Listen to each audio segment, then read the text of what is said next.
இன்றைக்கி இருக்கக்கூடிய உணவு பழக்க வழக்கம் அப்படிங்கிறது நம்ம நிறைய விழிப்புணர்வு வந்துக்கிட்டு இருக்கு, கிடச்சிட்டு இருக்கு. இருந்தாலும் நாம் பயன்படுத்தக்கூடிய உணவு முறைகளில் நிறைய இன்றைக்கி சொல்லிக்கிட்டே இருக்காங்க. பேக்கேஜ்டு ஃபுட்டு அதை பூராத்தையும் தவிர்க்கணும். பாக்கெட்டுகளில் அடைச்சி பதப்படுத்தப்பட்ட உணவுகளை முழுசாக தவிர்க்கணும். அதில் முனையளவு கூட சந்தேகம் வேண்டாம் யாருக்கும். எல்லா பொருள்களையுமே கூடுமான வரை பேக்கேஜ்டு ஃபுட்டை தவிர்த்தே ஆகணும். நம்ம தண்ணியிலிருந்து, எண்ணெயிலிருந்து, பாலிலிருந்து இதவே நம்ம தவிர்க்கணும். அப்படிங்கிறப்போ எளிமையாக கிடைக்கக்கூடிய பொருள்களையுமே நம்ம பேக்கேஜ்டு ஃபுட்டு வாங்குவோம். அதை நீங்கள் தவிர்த்தே ஆகணும். ஏன்னா இன்றைக்கி இருக்கக்கூடிய விழிப்புணர்வில் அவசிய தேவை இதுதான் ஃபஸ்ட்டு ஸ்டேஜ். இது மோசமான ஒரு ஹேபிட். அந்த பொருள் கெடாமல் இருக்கிறதுக்கு அரசினால் நிர்ணயிக்கப்பட்ட அந்த பதப்படுத்துதல், பேஸ்டரைசிங் அப்படிங்கிறதுல இது எல்லாமே அடங்கும். அதுக்குரிய பொருள்களை ஆட் பண்ணித்தான் நமக்கு கொடுப்பாங்க. ப்ரெசர்வேட்டர்ஸ்பாங்க, விட்டு போகாமல் இருக்கிறதுக்கு, அழகாக இருக்கிறதுக்கு, நல்ல ஸ்மெல் வர்றதுக்கு, இது எல்லாமே பயன்படுத்தக்கூடியது பூராமே மிகப்பெரிய கொடிய அரக்கர்கள்னு வச்சுக்கலாம். இது சுத்தமாக நம்மளுடைய உணவில் வரவே கூடாது.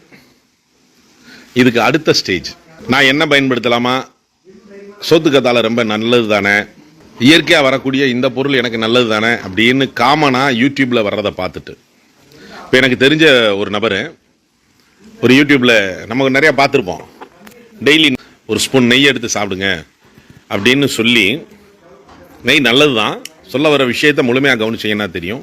யூடியூப்பில் அவங்க சொல்லிட்டு போயிட்டாங்க. இவரும் எடுத்து நெய் டெய்லி காலையில் அதிகாலையில் எந்திரிச்ச உடனே 2 ஸ்பூன் சாப்பிட ஆரம்பிச்சிட்டாரு.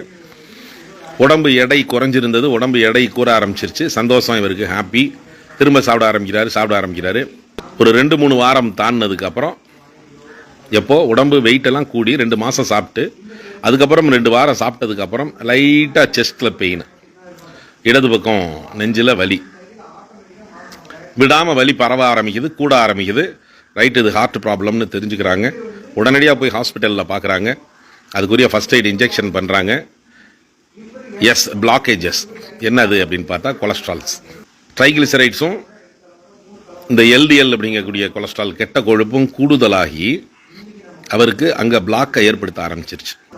இப்போது டாக்டர்ஸ் சொல்கிறாங்க, நெய், எண்ணெய் இந்த மாதிரி பொருள்கள்லாம் நீங்கள் சேர்க்கக்கூடாது அப்படின்னு. அவர் சேர்த்ததனுடைய விளைவு தான் இந்த அளவுக்கு அவ்வளவு சடனாக அவருக்கு அந்த ப்ராப்ளம் கிரியேட் ஆச்சு. இதிலிருந்து நம்ம புரிஞ்சுக்கிறது என்ன, அப்போ நெய் சாப்பிடக்கூடாதுன்னு சொல்கிறோமா? இல்லை. காமனாக இருக்கக்கூடிய யூடியூப்பில், ஃபேஸ்புக்கில் இப்படி வரக்கூடிய விஷயங்களை நீங்கள் எடுத்துக்கிற கூடாது. உங்களுடைய உடம்பு எப்படிப்பட்ட உடம்பு, உங்களுக்கு வயசு என்ன ஆகுது, உங்களுக்கு என்ன பண்ணுது, என்ன தொந்தரவு இருக்குது அப்படிங்கிறத நம்ம கண்டுபிடிக்கணும் ஃபஸ்ட்டு. இதுக்கு அழகாக ஆயுர்வேதத்தில் சொல்லுவாங்க, வாத பித்தம் கபம் அப்படின்னு சொல்லி. உங்களுடைய உடம்பு வாத உடம்பா, பித்த உடம்பா, கப உடம்பா, அதாவது சூடு அதிகமாக இருக்கக்கூடிய உடம்பா, குளிர்ச்சியான உடம்பா, கேஸ்ட்ரிக் அந்த மாதிரி உடம்பா அப்படிங்கிறதுகளை நம்ம கண்டுபிடிச்சிக்கிறணும். இது எல்லாமே கூடவும் கூடாது, குறையவும் கூடாது, சமநிலையில் நம்ம வச்சுக்கிறணும். இதுதான் உணவு பழக்க வழக்கத்தில் ரொம்ப முக்கியம். அந்த உணவு பழக்க வழக்கம் தான் நம்ம உடம்பை ஆரோக்கியமாக வச்சுக்கிறதுக்கு உதவும். எது? சமநிலை. அப்போது ஏற்றத்தாழ்வுகள் உடம்பில் வரும், இது இயற்கை. கிளைமேட் சேஞ்ச் ஆகுறதுல, மழை காலமாக மாறுறதுல, பனிக்காலம் மாறுறதுல எல்லாமே சேஞ்சு நடக்கும். அந்த டயத்தில் அதுக்குரிய ஃபுட்டை நம்ம எடுத்துக்கிறணும், அவ்வளோதான். இந்த உணவுகளை நம்ம சேர்க்குறப்போ ரொம்ப ஹீட்டு உடம்பு சார், அவங்களுக்கு நிச்சயமாக சோத்துக்கத்தால் மிகப்பெரிய அளவில் சப்போர்ட் பண்ணி கொடுக்கும். ஏற்கனவே ரொம்ப குளிர்ச்சியான ஒரு உடம்பு, குளிர்ச்சி அடுத்து கூடுனா ஃபிட்ஸு வர்றது மாதிரி வாய்ப்பு வந்துடும். அப்படின்னா சோத்துக்கத்தால் அங்கே பாய்சன் மாதிரி மாறிடும். இதான் வித்தியாசம். இதுபோல் ஒவ்வொரு இடத்துலையும் நம்மளுடைய உடம்பு என்ன சொல்லுதோ அதை சரியாக கவனித்து நம்ம பயன்படுத்திட்டு வந்தோம்னா போதும். காமனாக இருக்கிற விஷயமெல்லாம் ஒரு 20 வயசுக்கு உள்ளே இருக்கக்கூடிய காமன் நபர்களுக்கு அது பொருந்தும். சின்ன வயசில் நெய் சாப்பிட்லாம், அது சாப்பிட்லாம், இது சாப்பிட்லாம், எல்லாமே சாப்பிட்லாம். ஒரு குறிப்பிட்ட வயசுக்கு மேலே போகிறப்போ நம்மளுடைய உடம்பினுடைய தன்மை அதை பொறுத்து நம்ம உணவு பழக்க வழக்கங்களை மாற்றிக்கிறணும். இதுதான் ரொம்ப அவசியம். அப்புறம் நம்ம இன்றைக்கி இருக்கக்கூடிய இந்த உணவு முறையில் அடுத்து பார்த்தோம் அப்படின்னு சொன்னோம்னா, காய்கறிகளாக இருக்கட்டும், கீரையாக இருக்கட்டும், பழங்களாக இருக்கட்டும், இதெல்லாம் இயற்கையான ஃபுட்டு நிறையா எடுத்துக்கிறணும் அப்படின்னு சொல்லி பேசுகிறோம். எண்ணெயில் போட்ட உணவுகளை சாப்பிடாம வேக வச்ச உணவுகளை எடுத்துக்கிறது ரொம்ப பெஸ்ட்டு அப்படின்னு சொல்லி பார்க்குறோம். ஒரு முறை பயன்படுத்தின எண்ணெயை திரும்ப பயன்படுத்த வேணாம். எத்தனை இடத்துல இது சாத்தியம் அப்படின்னு சொல்லி பார்த்தோம்னா ரொம்ப கம்மி. அப்போ நம்ம அந்த ஹேபிட்டை குறைக்க ஆரம்பித்தோம்னா, அந்த பழக்க வழக்கத்தை நம்ம குறைக்க ஆரம்பிச்சிட்டோம்னா போதும். இயற்கை வழங்கின கொடை, நான் அடிக்கடி சொல்லுவேன், ஒவ்வொரு சீசனும் இந்த உலகம் பாக்கி எல்லாம் படைச்சிருக்கிறது எல்லாமே மனிதனுக்காக, கடவுளுடைய மறு உரு தான் நம்ம எல்லாருமே. ஸோ நமக்காகவே இந்த உலகம் படைக்கப்பட்டு நமக்காகவே நம்ம அனுபவிக்கிறதுக்காகவே ஆண்டவன் படைச்சான், எங்கிட்ட கொடுத்தான், அனுபவி ராஜான்னு அனுப்பி வச்சான்னு சொல்லுவாங்கல்ல, அது மாதிரி நம்ம ஒவ்வொருத்தரும் இந்த உலகத்தை நேசி. நல்ல வெயில் காலம், தண்ணியே கிடைக்கல, ஆனால் தர்பூசணி பழத்தில் எவ்வளவு தண்ணி இருக்கிறத ஆண்டவன் நமக்கு கொடுத்துருக்கிறான். அது எப்போ கரெக்டாக இந்த வெயில் காலத்தில் தான் நமக்கு கொடுத்துருப்பான். அதே மாதிரி நொங்கு, இன்னும் நிறைய பொருள் நம்ம சொல்லிக்கிட்டே இருக்கலாம். நல்ல வெயில் காலத்தில் நல்ல நீர்ச்சத்து உள்ள பொருள்களை இயற்கை பிரபஞ்சம் நம்ம கையில் கொடுக்கும், எடுத்து சாப்பிடு அப்படின்னு சொல்லிட்டு. இதே மாதிரி சீசனல் ஃபுட்டு, பழம் அதில் இருக்க சத்துக்கள் நம்ம உடம்புக்கு வேணும். மாம்பழம் அதில் இருக்கிற சத்துக்கள் நமக்கு வேணும். கொய்யா, சப்போட்டா பழம், மாதுளை, எல்லா பழ வகைகளும் சீசனல் ஃபுட்டு. இன்னைக்கு ஹைப்ரைடில் அன்சீசனில் எல்லாமே எப்பயுமே கிடைக்கிற மாதிரி கொண்டு வந்துட்டாங்க. ஆனால் சீசனல் ஃப்ரூட்ஸ் அப்படிங்கிறது 100% இன்னமும் உண்டு. அப்போ நம்ம ஏரியாக்களில் கிடைக்கிற இந்த சீசனல் ஃப்ரூட்ஸை, வெஜிடபிள்ஸை தொடர்ச்சியாக நம்ம எடுத்துக்கிறணும். எப்போ கிடைக்குதோ அப்போ வாங்கி பயன்படுத்திடணும். இது போதும். காய்கறிகளில், பழங்களில் அழகை பார்க்கணும். அது அழகாக இருக்கணும், நல்ல பிரைட்டாக, நல்ல கலராக, ரொம்ப அழகாக இருக்குது, புழு பூச்சி எதுவுமே இல்லாமல் இருக்கணும், தயவு பண்ணி அப்படி நினைக்காதீங்க. அதில் நிறைய பூச்சிக்கொல்லி மருந்துகளும் பயன்படுத்துகிறாங்க.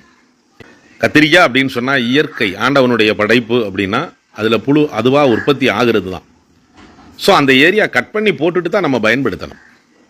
ஒவ்வொரு காய்கறி பழங்கள் நம்ம எடுக்கிறதுல இந்த மாதிரி புழு, இன்றைக்கி மாம்பழத்துல எல்லாம் வண்டு நிறையா இருக்கும். முந்தியெல்லாம் கொட்டையிலேருந்து உள்ளேருந்து வண்டு வெளியில் வந்துடும். நம்ம சாப்பிட்டுட்டு இருக்கப்பயே பழம் ரொம்ப சுவையாகவும் இருக்கும். இன்றைக்கி எங்கேயாவது ஒரு இடத்துல அந்த வண்டு வரதை பாருங்கள், நிச்சயமாக இருக்காது. என்ன காரணம்? அளவுக்கு அதிகமான கெமிக்கல்ஸ் பயன்படுத்துகிறப்போ அந்த பூச்சியை உயிர் வாழ முடியாது. ஒரு பழைய படத்தில் காமிப்பாங்கல்ல, அது மாதிரி தான். அந்த தண்ணியில் சாராயத்தில் புழுவை போட்டுட்டு வயிற்றில், அப்படின்னா அப்போ சாராயம் குடித்தா புழுவெல்லாம், வயிற்றில் இருக்க புழுவெல்லாம் செத்துருமான், தவறான புரிதல். அது மாதிரி இல்லாமல் சரியான புரிதல் நம்ம எடுத்துக்கிட்டு, சின்ன சின்ன அந்த பூச்சி புழு அதெல்லாம் இருந்துச்சுன்னா அதை கவனமாக சமைக்கிறப்ப பார்த்துட்டு தண்ணியில் கழுவிட்டு பயன்படுத்த ஒழிய, அந்த இனங்கள் இல்லாமல் இருக்கணும் அப்படின்னு சொன்னோம்னா உணவு சங்கிலி பூர்த்தி ஆகாது. மண்புழுவும் தேனீக்களும் இல்லைன்னா மனித இனமே கிடையாது. எல்லா இனமும் உயிர் வாழணும். எல்லாமே நம்மளுக்காக தான் படைச்சிருக்கான் ஆண்டவன். புழுக்களை எடுக்கிறதுக்கு குளவி இனம், குளவி இனத்தின் மூலமா தாவரங்கள் மகரந்த சேர்க்கை நடக்கிறது. அதன் மூலமா அழகான பூக்கள், அருமையான சுவையுள்ள காய்கறி, கனி எல்லாம் நமக்கு கொடுக்குது. அப்படின்னா அத்தனை இனமும் வாழணும். இது ஒரு உணவு சங்கிலி. இந்த சங்கிலி பாதையில் தடைப்பட்டு நம்ம மாத்திரம் நல்லா இருக்கணும், நமக்கு மாத்திரம் அழகான காய்கறி வேணும், அம்சமாக இருக்கணும் அப்படின்னு எதிர்பார்த்தோம்னா நிச்சயமாக அது நம்மளுடைய உடல் நிலையில் பலவிதமான பக்க விளைவுகளை உண்டு பண்ணும். இன்னைக்கு புதுசாக கொரோனா வேற திரும்ப வருது, அது பண்ணும் இது பண்ணும் எல்லாம் பயமுறுத்துறாங்க. எதுவும் பயப்பட வேண்டியது இல்லை. நம்ம உடம்புக்கு உரிய நோய் எதிர்ப்பு சக்தி, உடம்பு தன்னை தானே புதுப்பிச்சுக்கிற மாதிரி தான் நம்மளுடைய படைப்பு இருக்குது.